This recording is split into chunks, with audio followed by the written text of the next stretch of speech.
दोस्तों सोचिए, अगर स्पाइडरमैन का सबसे बड़ा दुश्मन कार्नेज उसके सबसे पुराने दोस्त एडी ब्रॉक के शरीर में समा जाए। लेकिन कहानी यहीं ख़त्म नहीं होती है।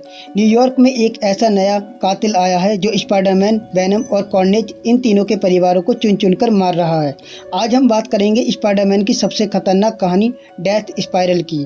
तो हेलो गाइज, मेरा नाम है प्रभात और आप देख रहे हो प्रभात एक्सप्लेन्ड। कहानी शुरू होती है पीटर पार्कर से, जो काफ़ी समय बाद अंतरिक्ष से धरती पर लौटा है। लेकिन जब वो वापस आता है तो उसकी पूरी जिंदगी बदल चुकी थी। घर के बाहर बकाए बिलों का ढेर लगा है, आंटी मे की चिट्ठियां हैं और फोन पर सैकड़ों वॉइस मेल हैं। जब पीटर गायब था तब उसकी जगह कोई और स्पाइडरमैन बनकर घूम रहा था और उसकी पूरी लाइफ को खराब कर चुका था। इन सब मुसीबतों से तंग आकर पीटर अपने दिमाग को शांत करने के लिए स्पाइडरमैन बनकर शहर में निकलता है। लेकिन उसे अंदाजा भी नहीं था कि एक बहुत बड़ा खतरा उसका इंतजार कर रहा है। दूसरी तरफ हम देखते हैं एडी ब्रॉक को। एडी ने अपना पुराना सिम्बोट वेनम को खो दिया है और उसके शरीर में कार्नेज समाया हुआ है। हम सब जानते हैं कि कार्नेज एक पागल और खूनी सिम्बियोट है, लेकिन एडी का दिल अच्छा है। इसलिए एडी ने कार्नेज से एक डील की है कि वे सिर्फ उन्हीं लोगों को मारेंगे जो अपराधी या सीरियल किलर हैं। लेकिन कार्नेज तो कार्नेज है, वो अंदर ही अंदर एडी को और ज्यादा खून के लिए उकसाता रहता है। इसी बीच एडी को पता लगता है कार्नेज को स्पाइडरमैन की असली पहचान का पता चल गया है और वो पीटर को एक वॉइस मेल भेजकर चेतावनी देता है कि अब कोई भी सुरक्षित नहीं है। अभी इस कहानी में एक एंट्री होती है एक नए रहस्यमयी विलन की, जिसका नाम है टॉर्मेंट।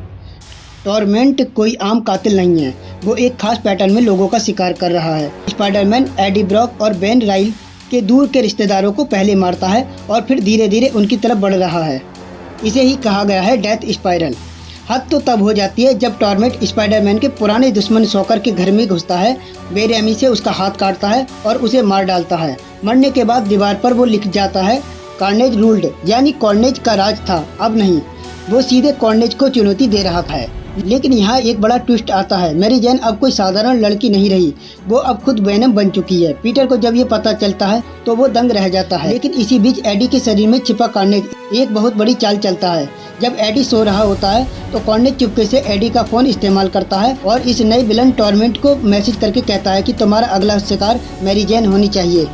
अंत में टॉम स्टोन नाम का एक क्राइम बॉस स्पाइडरमैन और वेनम को बताता है कि टॉर्मेंट ने शॉकर के खतरनाक हथियार चुरा लिए हैं। स्पाइडरमैन और वेनम को लगता है कि ये सब कार्नेज कर रहा है और वो कार्नेज पर हमला कर देते हैं। लेकिन तभी पीटर को समझ आता है कि कार्नेज बेकसूर है, उसे फंसाया गया है। इसी अफरा तफरी में कार्नेज वहाँ से भाग जाता है। अब एडी ब्रॉक को समझ आता है कि टॉर्मेंट का अगला शिकार उसका अपना परिवार है। एडी अपनी पूरी ताकत लगाकर अपने पिता को बचाने पहुँचता है।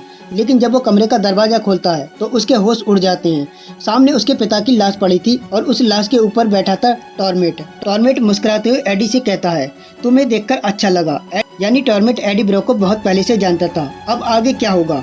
क्या स्पाइडरमैन, वेनम और एडी मिलकर इस नए विलन को रोक पाएंगे? यह हम सब देखेंगे अगले पार्ट में।